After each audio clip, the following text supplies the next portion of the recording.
आपली भाईचं cutting perfect आलंय का नाही ते ओळखायची एक ट्रिक म्हणजे भाई कटिंग करताना जो आपण पार्ट कट करतो, भाईला आकार देतो, त्यावेळेस हा पार्ट निघला पाहिजे. असा फिशसारखा आकार पार्टचा कट झाला तर 100% आपली भाई कटिंग परफेक्ट झालेली आहे हे ओळखायचं. तर अशाच परफेक्ट भाई कटिंगचं कटिंग पूर्ण मी तुम्हाला इथं दाखवणार आहे, त्यासाठी व्हिडिओ पूर्ण बघा. आणि त्याचबरोबर मी तुम्हाला भाई रुंदीची एक ट्रिक सांगणार आहे. हा भाई ब्लाऊज कटिंगचा समोरचा पार्ट आहे. ह्या पार्टपासून आपण भाईची रुंदी कशी ठरवायची तेही मी तुम्हाला पुढे व्हिडिओत सांगणार आहे, त्यासाठी व्हिडिओ कंटिन्यू बघा.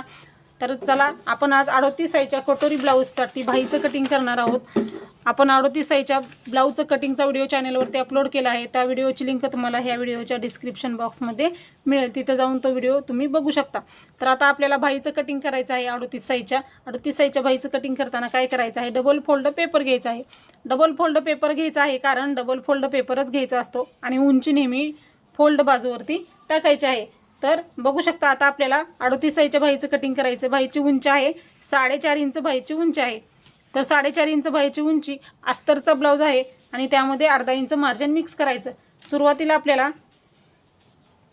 अर्धा इंच मार्जिन घ्यायचं आहे, म्हणजे शिलाई मार्जिन जे आहे ते भाईच्या ह्याच्यामधलं अर्धा इंच घ्यायचं आहे. तर अस्तरचा ब्लाऊज असेल तर अर्धा इंच मार्जिन घ्या, बिगर अस्तरचा ब्लाऊज असेल तर 1.5 इंच शिलाई मार्जिन घ्यायचं आहे. आपला अस्तरचा ब्लाऊज आहे त्यामुळे आपण इथं अर्धा इंच शिलाई मार्जिन घेतलेला आहे. तयार भाईची उंची आपल्याला इथं 4.5 इंच घ्यायची आहे. 4.5 इंच घेतलेली आहे. आता वरच्या बाजूला हे आपण बरोबर 5 इंचाला मार्किंग करून घ्यायचं आहे, म्हणजे 4.5 अधिक अर्धा बरोबर 5 इंचाला मार्किंग करून घ्यायचं आहे. मध्यभागी आपण 5 इंचाला मार्किंग करून घेऊ, म्हणजे कुठंही आपलं चुकणार नाही, एकदम बरोबर येईल त्यासाठी आपण. आणि हा आपण बॉक्स तयार करून घेऊया. आणि हे अर्धा इंच आहे ना, हे अर्धा इंच ही आपण मार्किंग करून घेऊयात.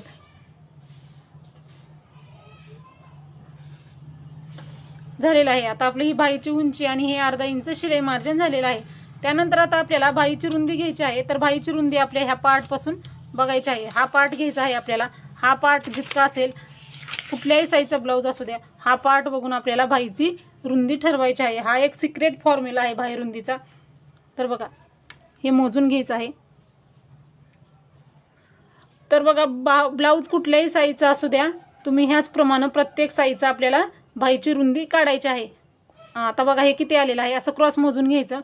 8.5 इंच आलेलं आहे आपलं, बरोबर 8.5 इंच आलेलं आहे. ह्यामध्ये आपल्याला बरोबर 1 इंच मिक्स करायचं आहे आणि भाईची रुंदी काढायची आहे. एकदम परफेक्ट माप आहे. यामध्ये भाई रुंदी तुमची बिलकुल कमी पडणार नाही. ब्लाऊज एकदम परफेक्ट येतो. त्यामुळे ह्या पद्धतीने एकदा भाईची कटिंग करून बघा. आपला किती आलेलं, 8.5 आलेलं, 1 इंच मार्जिन बरोबर आपण इथं 9.5 इंच घ्यायचं आहे. म्हणजे भाईची रुंदी किती घेतलेली आहे आपण इथं 9.5 इंच भाईची रुंदी घेतलेली आहे. अशा पद्धतीने भाईची रुंदी काढली तर भाई कधीही चुकत नाही बिलकुल, त्यामध्ये काही एक प्रॉब्लेम येत नाही. आता बघा उंची झालं आणि रुंदीही झालं. रुंदी किती घेतली आणि कशी काढली आणखीन एकदा सांगते. हा पार्ट इथून इथपर्यंत मोजून बघायचा. कुठल्याही साईजचा ब्लाऊज असू द्या, हा क्रॉसमध्ये मोजायचा आहे. कसं मोजायचा, हे बघा असा, हे असं मोजून घ्यायचं आहे. किती आलेलं आहे आपलं अंतर, बरोबर 8.5 इंच अंतर आलेलं आहे. कुठल्याही साईजचा ब्लाऊज असू द्या, ह्याच पद्धतीने मुंडा मोजून घ्यायचा क्रॉसमध्ये आणि आपल्याला भाईची रुंदी ठरवायची आहे. ह्यामध्ये जो पार्ट आलेला आहे यामध्ये 1 इंच मिक्स करायचं. आता भाईला आकार द्यायचे आहेत. 4.5 इंचाची भाई आहे, आपल्याला कॅप हाईट आहे ती 4-4.5 इंच भाईची उंची असेल त्यावेळेस कॅप हाईट आपल्याला 2 इंच घ्यायची आहे. इथं आपण बरोबर 2 इंच आहे. भाईच्या उंचीनुसार कॅप हाईट नेहमी बदलते. इथं 2 इंच कॅप हाईट घेतलेला आहे. 2 इंच कॅप हाईट घेतले, तिथं खाली आपल्याला बरोबर 2 इंच घ्यायचं आहे. आता आपल्याला भाईला 2 आकार असतात. 2 आकार देण्यासाठी 2 मार्किंग करायचे आहेत. एक मार्किंग करायचे आहे आपल्याला. सुरुवातीला 1 इंचाला एक मार्किंग करायची आणि परत आपल्याला 2 इंचाला एक मार्किंग करून घ्यायचे आहे. 2 भाईचे आकार देण्यासाठी आपण इथं 2 मार्किंग करून घेतलेले आहे. सुरुवातीला आता आपल्याला पाठीमागच्या मुंड्याला आकार द्यायचा आहे, म्हणजे पाठीमागचा जो भाग असतो आपल्याला त्याला आकार द्यायचा आहे. इथून सुरुवात करायची, इथून आणि हा असा आकार द्यायचा आहे आपल्याला. बघू शकता मी आकार कसा दिलेला आहे. हा एक आकार झाला. आता आपल्याला दुसरा आकार देण्यासाठी हे जे 2 इंच घेतला आपण वरतून खाली त्या 2 इंचापासून खाली बरोबर 2.5 इंचाला एक मार्क करायचा आहे। 2.5 इंचाला ज्या ठिकाणी मार्किंग केलेलं आहे ना त्याच ठिकाणी खाली अर्धा इंच बरोबर घ्यायचं आहे। ठीक आहे, अर्धा इंच घेतल्यानंतर आता आपल्याला इथून सुरुवात करायची आहे एकदम कडेपासून। आता दुसरा आकार देण्यासाठी फक्त इथून ह्या पॉईंटला जॉईन करून हा पॉईंट जॉईन करायचा। त्यामुळे काय होतं, बाहीचे आकार आहेत ना एकदम बरोबर येतात। हे बघा असं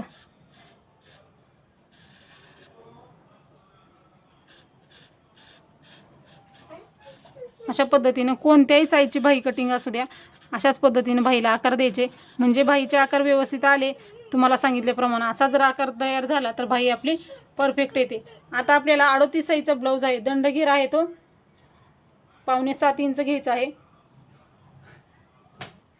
5.75 इंच दंडघेर आहे, 1.5 इंच मार्जिन आहे। हे क्रॉसमध्ये मार्किंग करून घ्यायचं आहे आपल्याला। जिथं कॅप हाईट घेतली तिथून खाली आपल्याला असं क्रॉस मार्किंग करायचं आहे। सरळ मार्किंग केलं तर बाही फिटिंग बरोबर सरळ लाईन येत नाही, त्यामुळे हे असं क्रॉस मार्किंग करायचं आहे। आणि हे जे आहे ते बाहीमधलं शिलाई मार्जिन 1.5 इंच आहे। हे उंचीमधलं शिलाई मार्जिन आहे, हे बाहीमधलं शिलाई मार्जिन आहे। जे आपण ब्लाऊजमध्ये घेतो ना छातीचा चौथा भाग प्लस शिलाई मार्जिन, ते हे शिलाई मार्जिन आहे। आता आपल्याला हे कट करायचं आहे, क्रॉसमध्ये कट करायचं। हे असं सुरुवातीला 2 इंचापर्यंत कट करायचं आणि बाहेरचा आकार दिला ना आपण अगोदर, आता हे कट केल्यानंतर आता दुसरा आकार कट करण्यासाठी बाही उकलून घ्यायची आणि मग हे कट करून घ्यायचं आहे।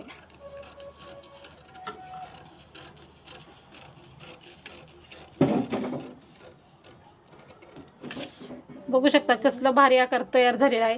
मी दाखवल्याप्रमाणे हे असे आकार आपले कट झाले पाहिजे। असे आकार कट झाले ना तर आपली बघू शकता बाही कटिंग एकदम परफेक्ट येते। मी तुम्हाला सांगितल्याप्रमाणे असा फिश सारखा आकार कट झाला पाहिजे, त्यामुळे आपली बाही कटिंग एकदम परफेक्ट येते। बाहीचे आकारही बघू शकता, कुठेही प्रॉब्लेम येत नाही। अशा पद्धतीने कोणत्याही साईजच्या बाहीचं कटिंग करा, बाही तुमची एकदम परफेक्ट येईल आणि बाहीमध्ये ज्या काही अडचणी येतात त्या बिलकुल येणार नाहीत। तर हा व्हिडिओ कसा वाटला ते नक्की सांगा। तुम्हाला आणखीन काही प्रश्न असतील तर नक्की विचारा। भेटूया आपण पुढच्या व्हिडिओमध्ये। व्हिडिओ पूर्ण बघितल्याबद्दल धन्यवाद।